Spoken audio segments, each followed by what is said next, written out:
क्या आपने कभी आसमान की तरफ देखते हुए सोचा है कि उड़ने की कल्पना सिर्फ आज के विज्ञान की देन है?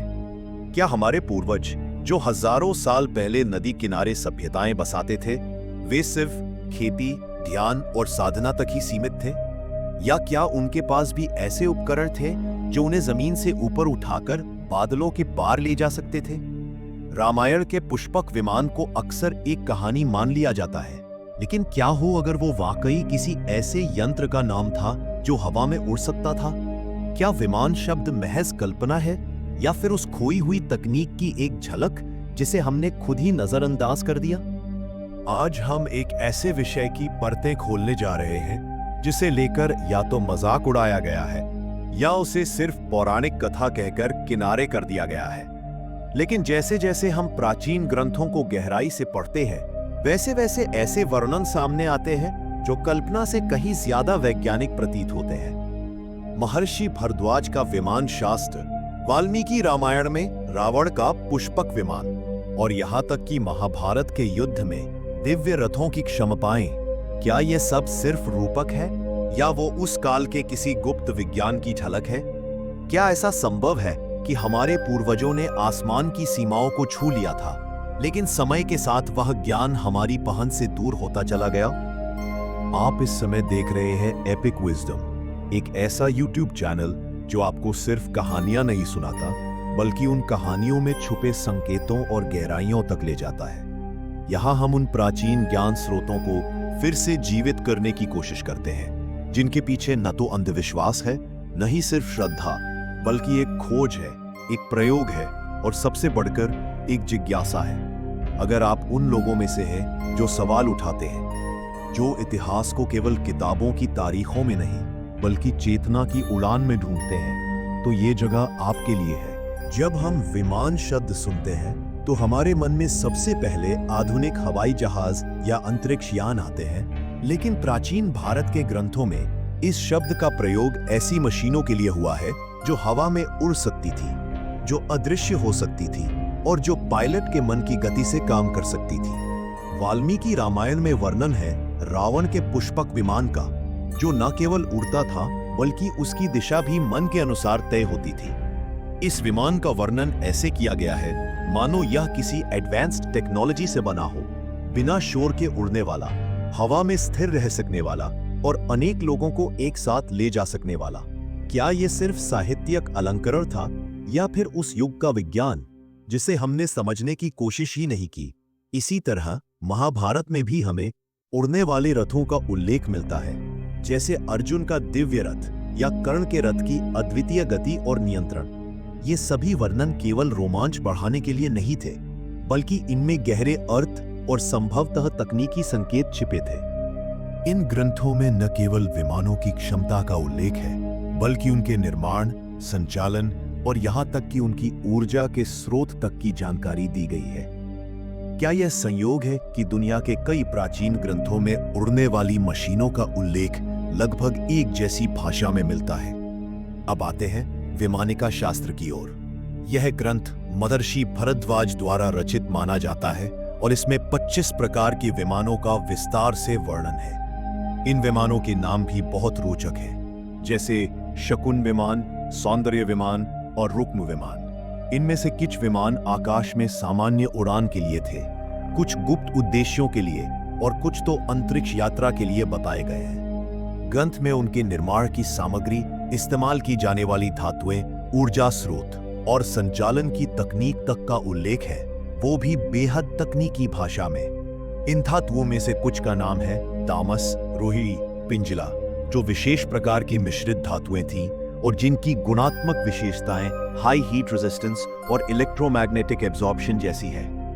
आज जब हम आधुनिक विज्ञान में एलॉयज बनाते हैं तो हमें वही गुण चाहिए होते हैं, लेकिन ये धातुएं हजारों साल पुराने ग्रंथ में वर्णित है। ये सिर्फ एक कल्पना नहीं हो सकती। यह तब संभव है जब लेखनकर्ता के पास किसी न किसी रूप में ऐसी टेक्नोलॉजी या ज्ञान का आधार रहा हो।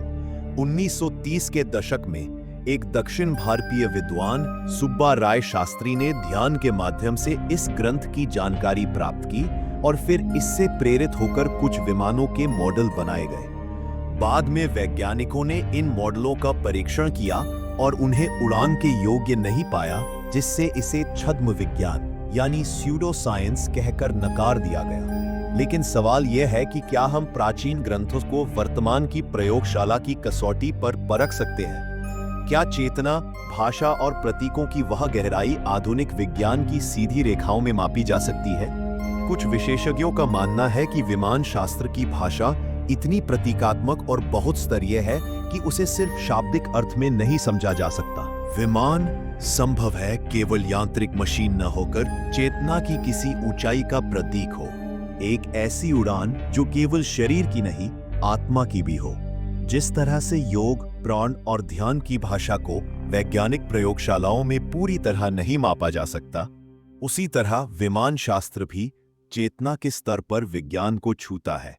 इतिहासकारों का कहना है कि यदि इन ग्रंथों में दी गई जानकारी सचमुच एक समय की तकनीक थी, तो यह भी संभव है कि वो ज्ञान जानबूझकर छिपा दिया गया हो या समय के साथ नष्ट हो गया हो। कई संस्कृतियों में हमें ऐसे संकेत मिलते हैं कि कोई महान सभ्यता थी जो एक बड़ी आपदा के बाद समाप्त हो गई। क्या भारत की प्राचीन ज्ञान परंपरा भी किसी ऐसी ही भूल गई हुई वैज्ञानिक विरासत का हिस्सा थी? और अगर उस ज्ञान को फिर से जीवित करना संभव हो, तो क्या हमारी चेतना उस स्तर पर तैयार है? क्योंकि जो विमान उस युग में उड़ते थे, वे केवल यांत्रिक नहीं, मानसिक और ऊर्जा संतुलन आधारित भी हो सकते थे। अगर पायलट के मानसिक संतुलन का जिक्र विमानिका शास्त्र में बार बार आता है, तो यह दर्शाता है कि मशीन और मन दोनों के बीच गहरा संबंध था। आज भी विश्व के कई वैज्ञानिक प्राचीन सभ्यताओं की उन्नत तकनीकों में दिलचस्पी ले रहे हैं। नासा ने भी कई बार पिरामिड की डिजाइन और ऊर्जा संरचना पर अध्ययन किया है। भारत के पुराने मंदिरों की प्लेसमेंट, स्ट्रक्चर और ऊर्जा संचार की तकनीकें भी आधुनिक आर्किटेक्चर से कहीं ज्यादा जटिल और प्रभावशाली है। क्या यह संयोग है या प्रमाण? कुछ आधुनिक खोजकर्ता यह दावा करते हैं कि अगर हम प्राचीन ग्रंथों की इंजीनियरिंग व्याख्या करना शुरू करें, तो हमें प्रोपल्शन सिस्टम्स, मैग्नेटिज्म और एरोडायनामिक्स के ऐसे प्रारंभिक स्वरूप मिल सकते हैं जो आज के वैज्ञानिकों को भी चौंका दे। हमें शायद उस भाषा को फिर से सीखना होगा जो प्रतीक और ऊर्जा की होती है, न कि वायर्स और सर्किट्स की। ऐसा भी संभव है कि विमान एक ऐसा यंत्र था जो केवल ईंधन से नहीं, बल्कि मानसिक तरंगों और सूक्ष्म ऊर्जा से चलता था। यह विचार भले ही आज असंभव लगे, पर ध्यान और योग के विज्ञान को गहराई से जानने वाले समझ सकते हैं कि मन की शक्ति कितनी प्रभावशाली हो सकती है। क्या हमारे पूर्वजों ने इस शक्ति का कोई यांत्रिक रूप खोज निकाला था? भारत में समय समय पर कुछ चित्र और मूर्तियां भी सामने आई हैं जिनमें उड़ने जैसे प्रतीक दिखाई देते हैं। कुछ चित्रों में ऐसे आकृतियां हैं जो आधुनिक यूएफओ जैसी लगती हैं। हालांकि इनका प्रमाणित वैज्ञानिक विश्लेषण होना अभी बाकी है, पर सवाल ये उठता है, क्या प्राचीन कलाकृतियां किसी देखे हुए अनुभव का चित्रण है या केवल कल्पना?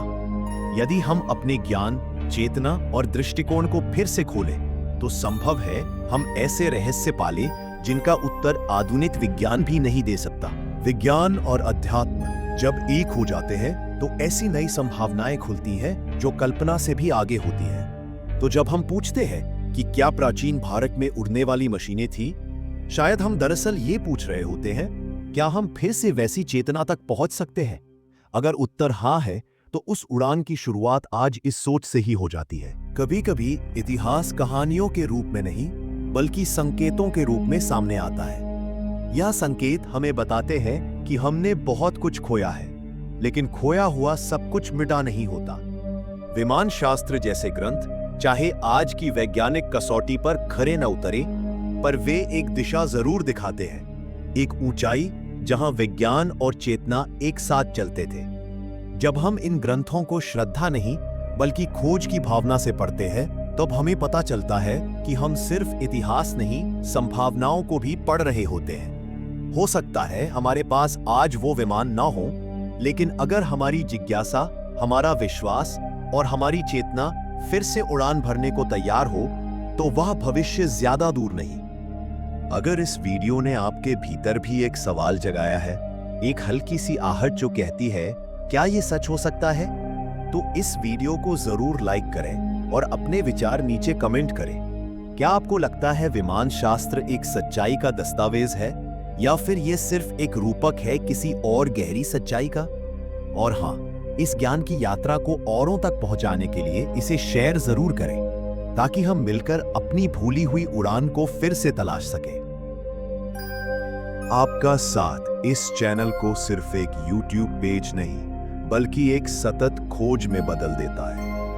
एपिक विजडम के हर दर्शक के भीतर वो चिंगारी है जो अतीत के अंधेरे में भी रोशनी तलाशती है। अगर आप यहां तक आए हैं तो समझिए, आप सिर्फ दर्शक नहीं, बल्कि इस यात्रा का हिस्सा हैं। धन्यवाद इस साथ के लिए। हम फिर मिलेंगे एक नए रहस्य, एक नए ज्ञान के साथ। तब तक जिज्ञासु बने रहिए।